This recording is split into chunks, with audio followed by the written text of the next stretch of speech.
Um, and yeah, I just kind of took off from there.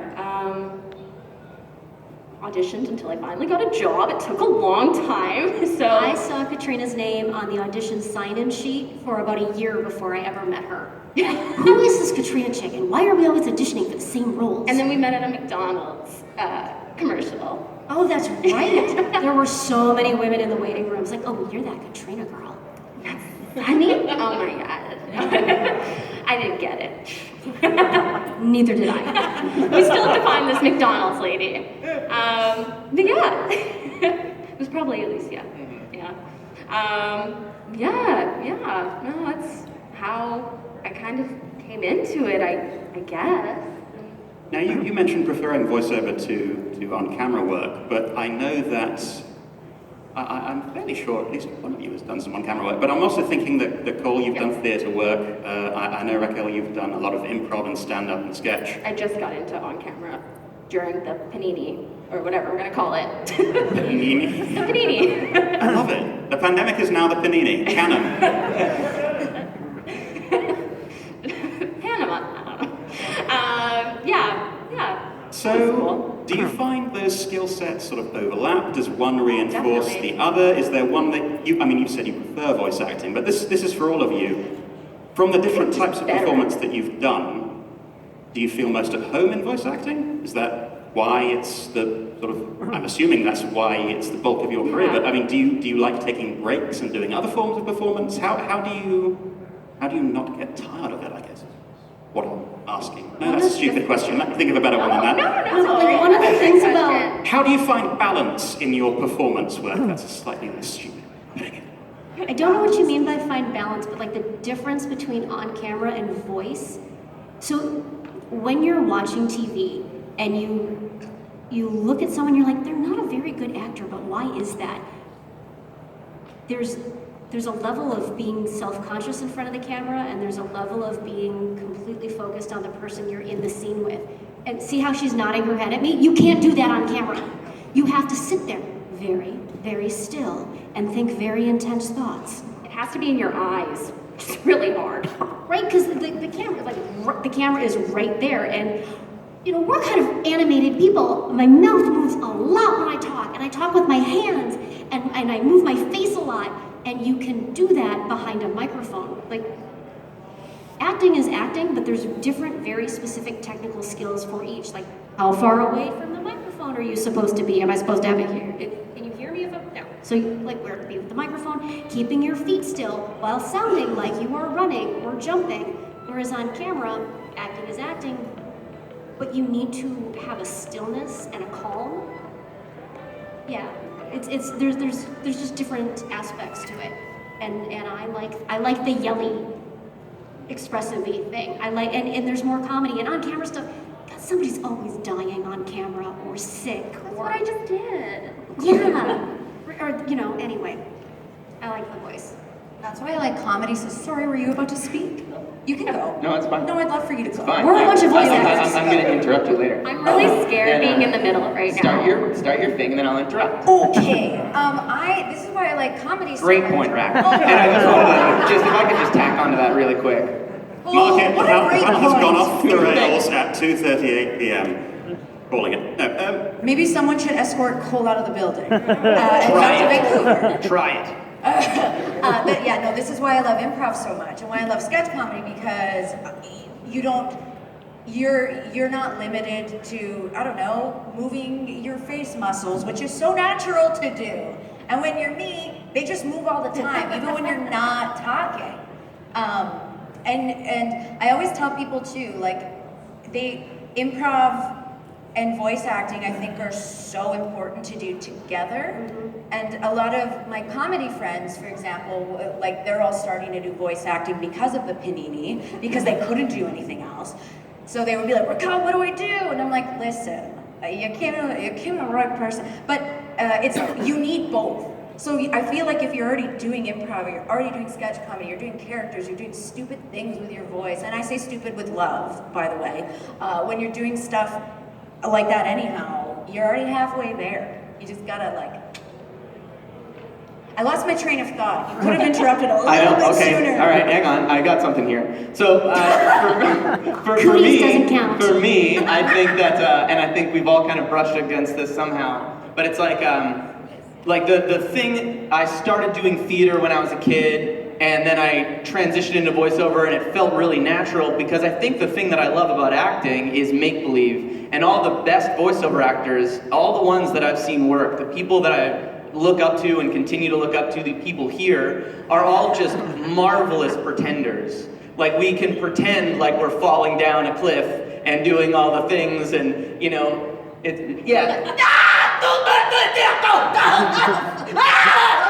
you know, like that is fun, right?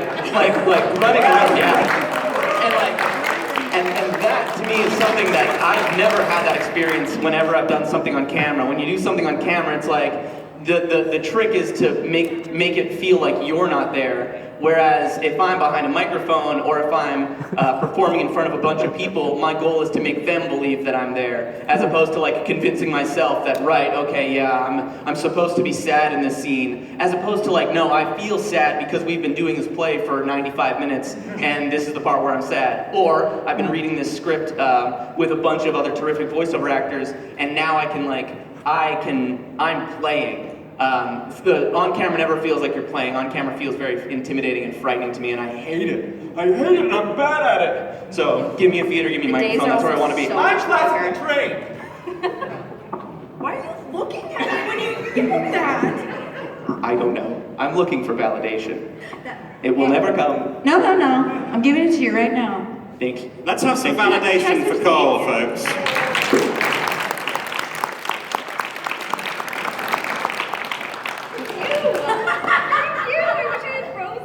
We should sing happy birthday. No. So I want to delve into the evil characters versus good characters. I think I'm going to leave that for tomorrow because I want to open it up to the audience. So we have a microphone there. If you have questions for our wonderful guests, please form an orderly queue behind that. And Luckrock, I thought you had a question. if you pass your question on to Luckrock, just to make sure that it's okay for all ears. If you have an ADA pass or you're a kid, please go to the front of the line. And while folks are lining up and prepping their questions, let me ask how you got into MLP. Talk to me about the experience of booking MLP. You all came in around season 8, so it had become fairly big name in the Vancouver voiceover industry. And I think, Sunny, you've been auditioning since season 5? Season 5. And I brought every single character that I auditioned for and I left it in my purse backstage. But season 5, I auditioned for 3 characters on My Little Pony and 3 characters in the Equestria Girls special. And then in season 6, I auditioned for 3 characters and I got callbacks on 2 of them. And I auditioned for a bunch of Equestria Girl characters. And then in season 7, I auditioned for at least 3 characters and got callbacks. And I'm so glad for all of that rejection and failure because then I got to be Cozy Glow in season 8. It was a long journey. Thank you. Katrina? I've told this story before, and if you've heard it, sorry. But I remember watching like My Little Pony when I was in acting school and being like, this film's here, it's such a big show, it's my dream to get on this show. Like, I really, really, really hope that this will happen. In my head, I'm like, this will never happen. I'm never gonna get on that show. Oh, no. Not with that attitude. But I did get on it. That's right, because you got rid of that self-doubting talk. Kind of similar to Sunny. I hadn't been auditioning since season 5. I think I started auditioning for the show in season 7. And, didn't get the roles. And at the time, you're like, no. And then I remember getting the audition for Yona, who was Yana at the time, and Ocellus and Smolder. So I had to go in for all 3. Your Smolder would have been really good. I think it just sounded like a little boy, which is fine, but it just wasn't what they wanted. They were all fun and they were great. Yona definitely was the one that I connected to most though, and I remember watching season 5 back at the Yak episodes to be like, what do they sound like? Okay, how do I gotta do my research here. And then I got the call at like 10 p.m. on a Friday the 13th that I booked it. Yeah, I know. they're lucky for me, I guess. And yeah, I was so excited. And it all worked out because I love Yona so much and I can't imagine voicing anyone else on the show. And I think we're all very glad that you did, yes. And that Sunny voiced Cozy Glow, folks. Oh, come on, come on. There we go. Raquel and Cole, do you want to share how you booked Pony? And then we can go to our questions. It looks like we've got some lined up. Absolutely. Well, like I mentioned, I auditioned for it before it was even a thing. And every year, since, even after it came out, I auditioned for My Little Pony. It was always My Little Pony auditions. And I'll be honest, I have not watched the episodes that I would have auditioned for, but a lot of evil ponies, a lot of like raspy ponies, because nobody wanted this back in the day. I'm being so serious. Anyways, but I remember just always auditioning for My Little Pony. And then when, I guess it was a few years ago now, 4 years ago, timing is meaningless. When that happened, I remember there were 3 characters. There was Kerfuffle, another one I don't remember that an accent was required for, and one where there was no accent for. And I got a callback for the one that did not have an accent in Rainbow Road Trip, and I thought, great, because I am terrible at accents, very bad. And then I went in for the callback, and the director was like, okay, here's the notes from whoever, and they said they thought interesting accent, more of it.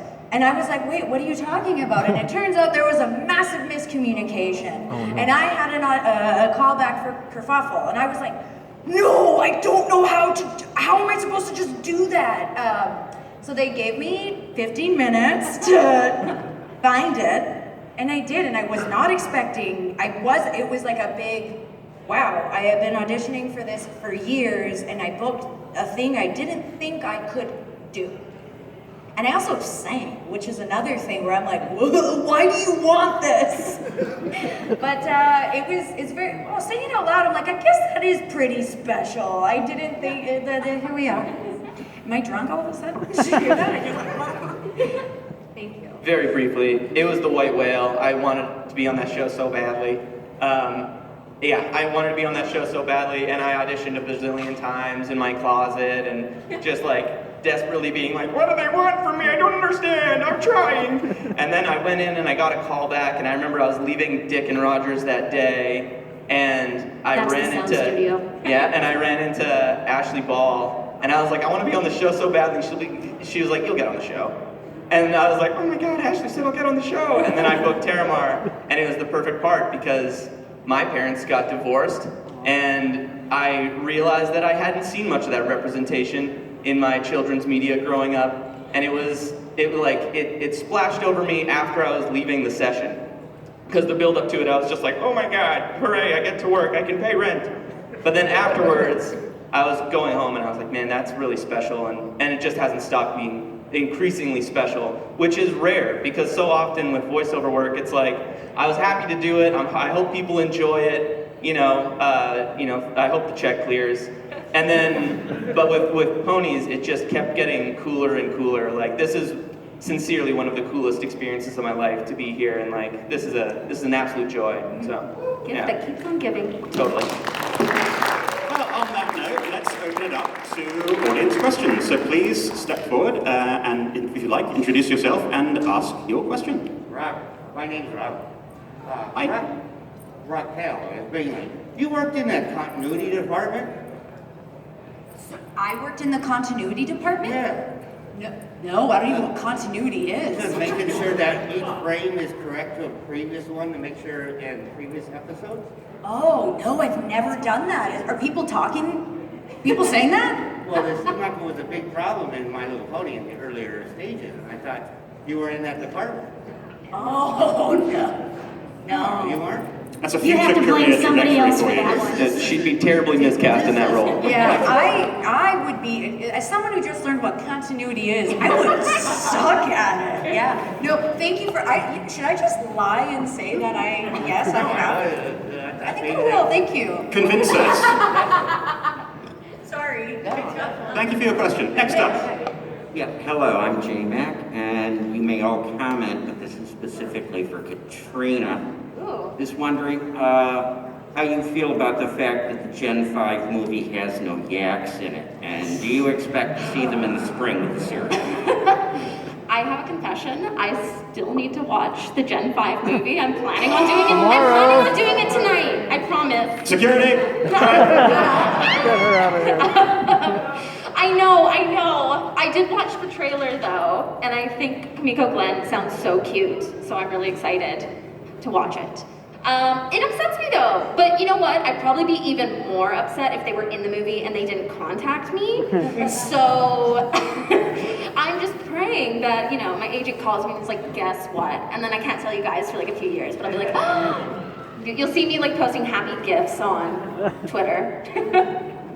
So yeah, I'll watch it and I'll let you know tomorrow. Hi, so I got two questions. One for Raquel. For the Rainbow Road Trip movie, when I first saw it, I thought, they're trying to do a Minnesotan accent. Is that what you guys were actually going for? Okay, hold on. So I can't take credit for that. Well, no, I won't.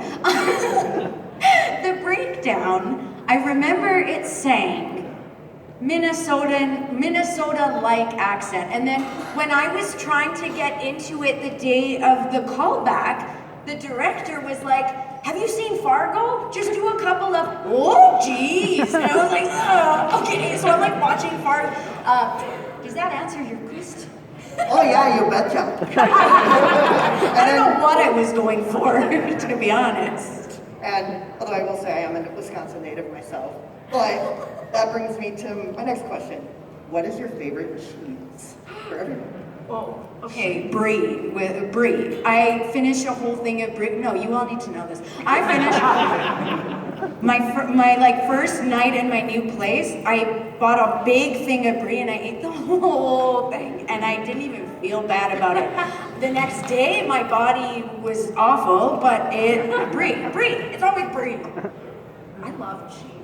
Anyone else want to take that question? Yeah, I see your brie and I raise you, and oh, my French is terrible. Port, S-A-U-L-T. Salt? Salut. Port salut. Porte salut. The Canadians got Je me vais back parler on this one. français. Or a nice squeaky cheese curd. I was gonna say squeaky cheese curd. You No, can lady. share my answer. Squeaky cheese curd. I mean, yeah, Don't you take squeaky cheese curd. no, I think... You take brie, I swear to God. No. The way I'm thinking about this question is, if I could only have one type of cheese for the rest of my life, for the rest of my time on this planet, I would probably say like a good Salt Spring Island goat cheese. I love goat cheese, love some chèvre. You can throw that in a salad and all of a sudden it becomes palatable. Hi, my question is for Sunny. So when you first auditioned when you got the Cozy Glow, I was wondering, did you immediately realize that she was supposed to be just like Darla Dimple from Cats Don't Dance, or did you not know that? Never heard of Darla Dimple from Cats Don't Dance until I started going to pony conventions, and everyone's like, well, obviously it's Darla Dimple, and I'm like, yeah, totally.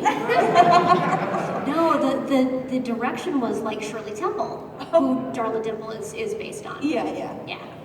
I just wondered. So for those of you who might follow Sunny on Instagram, she does these Trivia Tuesdays, and I failed them miserably, but I like them. So I thought I'd just see your knowledge of early pony. So I'd like you all to take a shot of what year did the original My Little Pony toy line come out, and for bonus points, if you can name any of the original 6 toys released. Like the original. Okay, because Yes, Rarity OG. No, Spike was original. I feel like the original toy line came out in 1982. I want to hear from all. 1982 for the original toy line, and Moon Dancer was an original toy. I'm gonna say 84. I'm gonna Price Is Right you, and I'm gonna go 83. Guess who's gonna say 82? No, I know that Rainbow Dash was a thing back when I was like very little, because my older cousin had a bunch of Rainbow Dash toys. No, 1985. Did someone say 85 already? No. I will say 85. Sunny was correct, 1982. Moon Dancer was on the original show, but she was not one of the first 6 toys. What? Wait, what? Oh my god, Homelander. What are the first 6 toys? Snuzzle, Butterscotch, Bluebell, Minty, Oh, Blossom, yeah, Minty. and Cotton Candy. Minty. We've all learned something today. I just thought that'd be fun. Thank you for that. Next up. Hey, so I don't know if you guys ever have like times in your jobs that's like more difficult or stressful than other times, and if so, what do you do to like unwind and relax and stuff? Cry? I'm from Wisconsin, so I just drink a lot.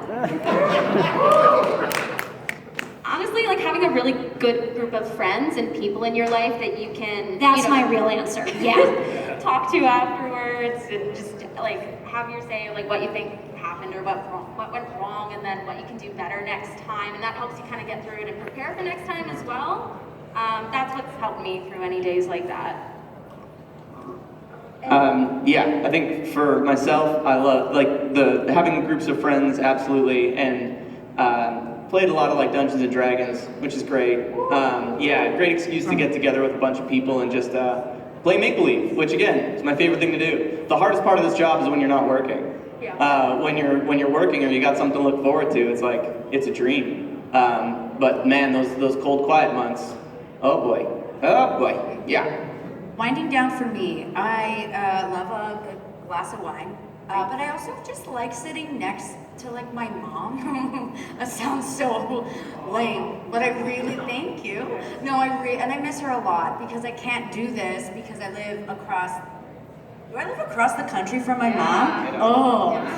Sucks, but I just like sitting, like even when I didn't live at home, if I had like a terrible day, because comedy can really, I would just go to her house and I would sit next to her on the couch and she'd be sleeping and it was like, oh, I just like this. Ew, I'm getting emotional, don't look at me. If you can get through a convention without crying, you have a heart of stone. Well, we'll see. Great. All right, thanks for coming. Good afternoon, everybody. You know what? I'm just going to project because I'm 6.4, and if I go any further down, it's like, It is so nice to see all of you and just everyone in general back.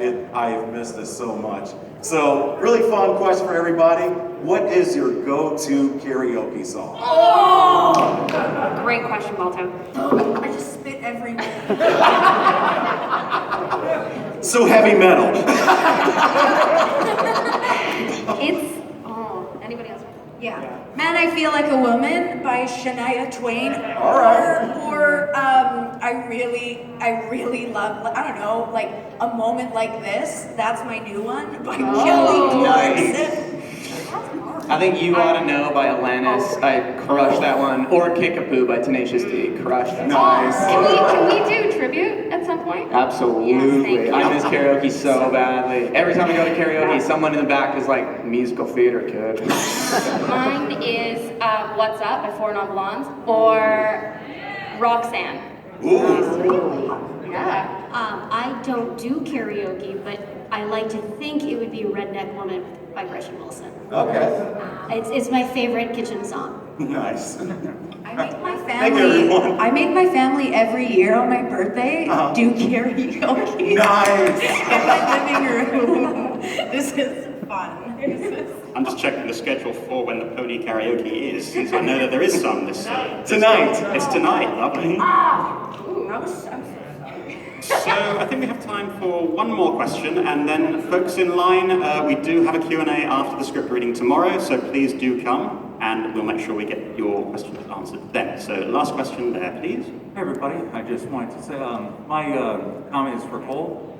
Just want to say thanks for your work on the show, because my parents separated when I was young, and it's just really so meaningful to let kids know that you don't have a place with one or the other. You belong, you'll have a family, even if it's not together. So, Well, thank you for that. I will say that when again, like as I said, like this show is truly, it just did keep giving. And I remember after the episode had aired, first episode that Terramar was in, a little while later, I got a message from my agent. She's like, "You got a fan mail." I was like, "Pardon me?" That can't be right. And I went in, and it was a young person from Arizona, and they wrote similarly, that they appreciated what I did, and they appreciated the character, and of course, all credit goes to the writers, but it was, again, an incredibly meaningful experience for a lot of reasons, and I sincerely appreciate you saying that.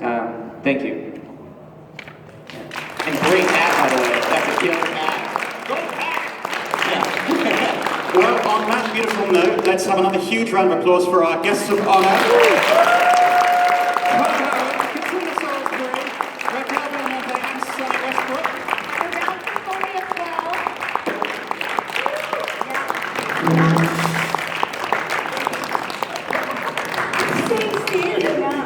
In half an hour in here, we're going to have Hooves Line, so that's going to be great fun. Raquel, are you planning on? Wow, you're right, Raquel. Okay. My Yoda plushie made it. We're all right.